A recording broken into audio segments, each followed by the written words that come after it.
We have our last speaker, who is a self-taught visual artist who found his artistic voice by creating captivating works of art using waste materials, with a pen as his initial tool, and now cooperating newspapers.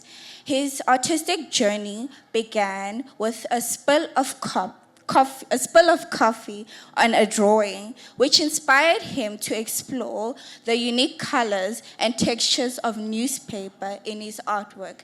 Here is Enokk Mlangeni.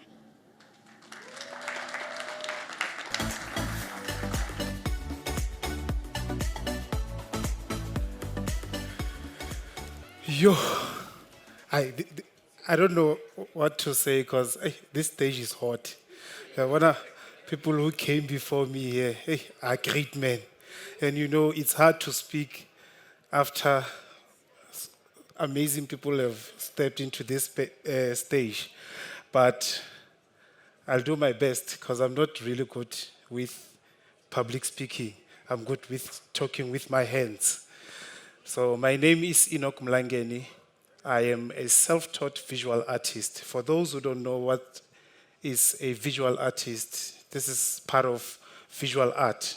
We create painting, we take imaginations and put them on a piece of paper or a canvas. So we take emotions, we take colors and combine them together and put something that can touch the world in a way that words cannot touch the world. So I'm gonna just go back a little bit of who is Enokk Mlangeni.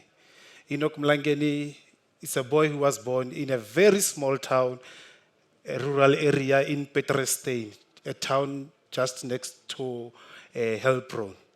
So I lost my parents when I was 6. My mother died when I was 6 and my father when I was 7. That's when I moved here in Sasol to stay with my grandmother. And my art journey actually started when I was in grade 6. So you see, things were a bit different for me. Back then, you see now in school, public schools, they offer lunch for those who can't buy themselves lunch. So how I found my creative or how I found my voice in art started back then. You see, in lunch, when other kids went out to eat, so I didn't have money to eat or lunch, so I would spend most of my time sketching. And that's how I actually fell in love with art. That's how I actually fell in love with drawing and creating characters. I started my art journey doing like comic characters. When we grew up, we used to watch a lot of Dragon Ball Z. Yeah, that's one of the comic characters that I fell in love with. So the years went by. Then I went to secondary school. I'm from here, Sasol. So I was studying Nkgopolen Secondary School. And actually, I started realizing that I'm good through Techno X. You might take things like this light, but they can pave your future. They can take you somewhere if you start seeing them with a different eye. So we were given a school project to design something that can walk on Mars. I was one of those naughty students at school. So I designed something that amazed even my teachers and said, no, we're going to enter this to Techno X. I was not even aware that there were art competitions in Techno X. And that's when I actually entered the first time and I won. I was in grade 9. Then up until then, I went from grade 9, 10, 11, and 12. And in grade 12, I think I took all those prizes. And remember, thank you. And remember, back then, we were competing with students or schools that were offering art as a subject in their school. And in our schools, we don't have those things. So it took us to teach ourselves whatever that we know now. And I remember when I completed my matric, I wanted to study art further, but I could not. First of all, art is very expensive. The materials itself and to study it. So what I did is I took the first steps. That if I want people to believe in me, I need to start believing in myself first. If I want people see that I'm good with this thing. I need to prove to myself first. So believe it or not, every day I pretended as if like I was in a varsity after I matriculated. Every day from 1 up until 3, it was my time to go to a library. Then I will go read about art and read about what other artists who came before us were doing. Because remember, art is a foreign thing in our culture, especially where we come from and as Kokas. There was no one that I can say, I'm looking up to this person, Kapa. I've seen someone succeeding in doing art. So whatever that I was doing, it was something even foreign to me, because I didn't even understand it itself, but I knew that it's something that I'm very passionate about. And it went on and went on and went on. I think it was in 2016 when I started entering big, like huge competition, national art competitions. I started with a big, the one that we write, the big. There is the competition that is called Big Pen Master Art Competition. That was the first career highlight, big career highlight of my life. I think there were 2,000 or something entries, and I became number 1 on that competition. And thank you. And that's when the media and people started making noise about me.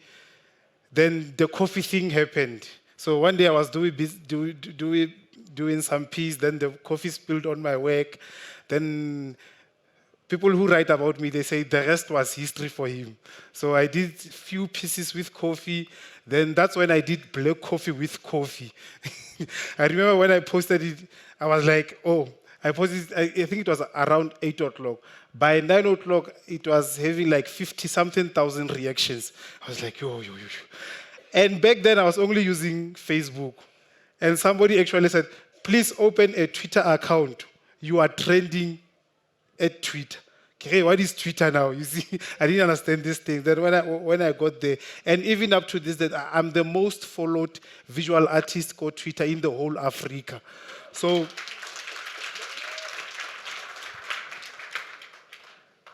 hence, I'm saying my journey has always been different.